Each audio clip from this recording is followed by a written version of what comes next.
is 12, though Danny sees us all. And we'll always march in memory when we're marching through Harthill. It is a lovely village, the finest ever seen, surrounded by sweet countryside and fields of grass so green. Our orange banners waving to show those Fenians all that glorious day when we all march through the village of Harthill. In a land not far away from here, in a place that's shining bright, our lovely queen sits watching, she loves this glorious sight. She even sends us telegrams to say God bless you all, you Protestants of Scotland, when you're marching through Harthill. It is a lovely village, the finest ever seen, surrounded by sweet countryside and fields of grass so green. Our orange banners waving to show those Fenians all that glorious day when we all march through the village of Harthill. It is a lovely village, the finest ever seen, surrounded by sweet countryside and fields of grass so green. Our orange banners waving to show those Fenians all that glorious day when we all march through the village of Harthill. That glorious day when we all march through the village of Harthill.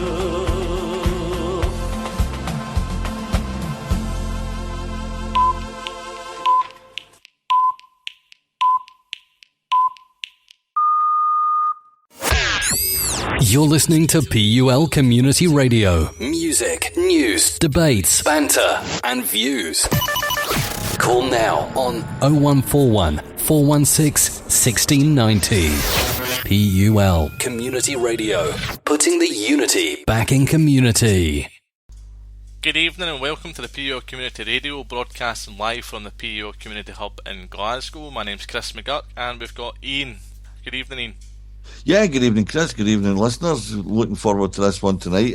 These shows are very much educational to me because I don't really know enough about the subject. I've been reading as much as I can about it, but it's going to be real education for me, finding out from yourself what you're going to be doing when you go over to take over the duties, Chris, and hopefully we'll get people who have been involved phoning in and give us a wee bit of historical background to this. Oh, aye. I mean, the camp's been going for 3 years. This show is kind of to let people have their say if they want to have their say on open radio. It's been going since 2013. A lot of things have happened. Lots of different things happen throughout the years, so there's plenty to talk about.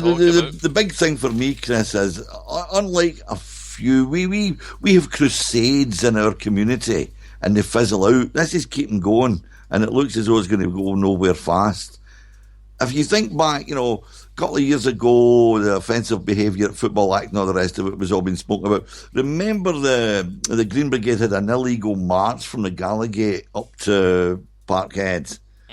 And the politicians never come out to condemn it. The politicians come out the next week to stand shoulder to shoulder with them. Do you remember that? The Republican, minded politicians come out to stand shoulder to shoulder saying how terrible this was that the police were stopping them marching. And yet you go across the water to Northern Ireland and it looks as though the politicians have they're prepared to let it fizzle out. And everybody, if it wasn't for the volunteers that were standing firm, yourself included, Chris, because I know you're going over tomorrow with some of your activists. Mm-hmm. This is the sort of thing that we need to be doing. This has got to remain to be a focal point, but other crusades like this need to be taken up. I told you today I was Googling about, now I'm going to apologise about my pronunciation and I'll go into that in detail later on. But I know it's Twaddell, and if I slip and say Twaddle, there's a reason behind it and I'll explain the reason. But I was looking through, I Google searched Twaddell, and do you know the first 3 items that come up, Chris? What's that? Was the Regimental Blues are taking over duties tomorrow, and then it went in to tell you about the Regimental Blues and what and their most recent outing was to stop the flag flying at Motherwell. Now, they use negative language because to me they should have said successfully campaigned against Oh, they'd never say that. But they would never say that because that is too positive sounding. But again, that was something that you dug your heels in on, Chris. I met you down there that day and all the rest of it. It was a successful campaign, and things like this have got to keep happening. So, as I say, Twaddell has got to be a focal point, and we can't let that sort of slip. No, not at all. I mean, if you think negative language was used by our media over here, there was an absolute belter. I think it was yesterday. Belfast Telegraph had wrote a story. The story in itself was absolutely fine, in my opinion. It was factual and it was fine. But the headline in the morning, so we woke up in the morning to the headline, right-wing Scottish group, Red, White or Blues. That then changed after some editing, maybe an hour or two later, to Scottish Loyalist group. But you could see at the start there was nothing really negative to say about what was happening. So they thought that they would go off a negative headline and a decent sounding story. But then the headline got changed. I was fairly happy with the write-up. It was factual. It said what it had to, and that's really what decent, honest journalism is all about. You get the facts and you print the facts, and people are happy. There's no personal agenda behind your writing or your motive behind writing the story. So yeah, everything's fine. But I need to bring it up just now on air, mate. It was a sad day to lose Ronnie Corbett. You know, he's aged 85. Everybody's been paid. 88? I thought he was 88. 85, mate. Was it 85? I thought I'd heard somewhere it was 88. But as I was saying to you, they said he was surrounded by family at his time of passing, so that suggests to me it was kind of a long-term thing that he was battling. You know, his family must have known that, that this was coming. That I take it wasn't a sudden thing, but he'd been out of the public eye for a wee while, but we're all very, very sad. I totally agree with you. He was one of these guys I said to you off here, Chris, roundly liked. You never heard anybody sort of saying anything other. No, he's good. You know, you get some people who are divisive, the likes of that Ricky Gervais. Oh, God. Give me the poke. But some people think he's hilarious.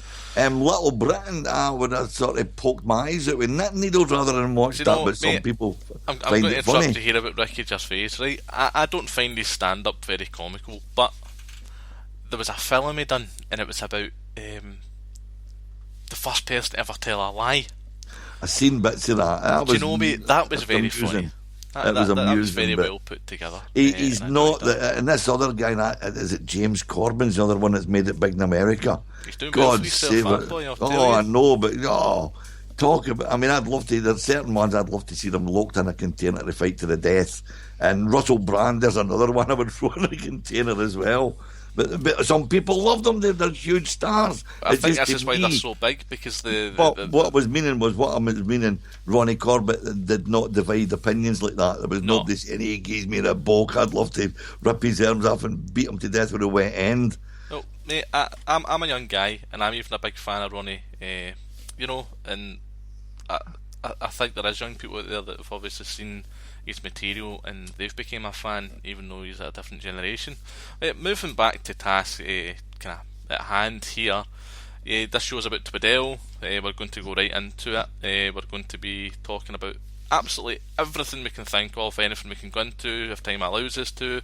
We'll go into absolutely everything, but there's a lot more stuff happening surrounding Twaddell, or even in Belfast at the moment, where you had the pepper spray incident, unprovoked attack. I was just reading about that. Was that a junior Orange Lodge? Oh, it was horrible, mate. You know, the police were trying to kind of play it down, and then the next day, today, there was footage that came out and it showed the police up for really telling fibs. It shows this motorbike, this police officer on a motorbike. He pulls into the side. He's reaching for something as he's walking towards the band. He comes right in front of the band, sprays this CS spray. Then the video shows this horrible moment where they've got this little kiddie, and you know, the kid's crying. I think it's with another band member. It could have possibly been his dad. He's saying, "I can't see." His eyes are sore, and you know, you're sitting at the end of your seat saying, "Oh, you know." I'll just get this video. I've just managed to find that there. I'll watch that when we go to a break. But do you know? annoyed me as well. See, when the news was coming out, you know, everything was coming out about this parade and how it got attacked by the police and things. Bearing in mind, there's these vile Republican parades that have just happened and there was not one police officer in sight, but we'll go into that later. What really did annoy me on the aftermath was the people's elected representatives. So our unionist councillors, unionist MPs, whatever, right? MEPs. They're out and they're taking to social media and they're saying, you know, if you're we're calling everybody to go and complain, or if you've been involved and go and complain, you say to yourself, well, you should be doing more than asking people to complain. You know, some people I know, they wouldn't even know where to begin. You know, they wouldn't know where to begin to start a complaints process. You know, that there doesn't seem to be much guidance. It should be just public outrage, never mind individual complaints. You're dead right there, Chris. It is public outrage, because I can see the still at the beginning of this, as I say, you can see the motorcyclist, the police motorcyclist, sort of walking towards what appears to be a child, in a very menacing looking manner. I'm just looking at the body language off a still, but you know, you get to a certain age and you read body language as just a matter of course. The old reptile brain kicks in, but that looks frightening. It really does. See, for a youngster, if I was that age, I could probably see myself saying, I'm a little bit intimidated to go out with my band again. And just at the moment, you know. Now, see, if you'd been if this had been of a Republican nature, the parade, there'd be no end to it. There'd be 24/7 coverage on especially the BBC. The BBC, can I just break off for a second at the moment, Chris? There's a subject close to your heart. The amount of publicity, and blatant publicity, and it was all good, it was all just a bit of crack and all the rest of it, Dan Snow and all the rest of it, that Brendan McCarroll or whatever his name is, that Mrs. Brown. I told you about the documentaries praising. And yet there's a little powder puff piece yesterday that is 100 years for Erskine. Here's all the good that's happening, but you know, we're never going to mention Erskine because of the good that's done, the charities, the work that charities do for Erskine and all the rest of it. But they can have hours and hours and hours on the BBC sort of glorifying the rising. Well, you know, I wasn't going but to... Anyway, that's what's been boiling my piss you for the past couple of days, mate. You can't mention it and then I can't come on to it. I need to, mate. It's one of these things. I sat there and I can't even believe that you've mentioned it tonight, because it took me weeks to calm down. Do you know, this has been a stone in my shoe. This is a stone in my shoe. I'm taking the opportunity tonight to get rid of it, Chris. I'm refusing to go into it because it's before 9 o'clock. And we do have a rule. We do have a rule on the radio where we wait until the 9 a.m. watershed, which will take me on to the PUL Community Radio cannot and will not be held responsible for the views of any panel member, chat room user or caller who participates on any of our broadcasts, nor can we be held responsible for any content from any external website links that may appear on air or in the chat box. So due to that disclaimer, that's stopping me from talking about Brendan O'Carroll and what the BBC done. But I'll promise you, I will come back to it at 9 o'clock. It was me that told you about that show, 9 on the button. 9 on the button. Whatever's getting discussed will be put to the side, and I will come back to it because it really did annoy me. I need to disappear at 9, Chris. I thought it was only 7 to 9 tonight, mate. No, that's fine. That's fine. Just leave me my lonesome. No, it's fine. But no. No, but that time, hundreds of people phoning in. We'll be looking at, are the politicians doing enough on the ground? Are the police handling the situation? Can the loyalist community do more?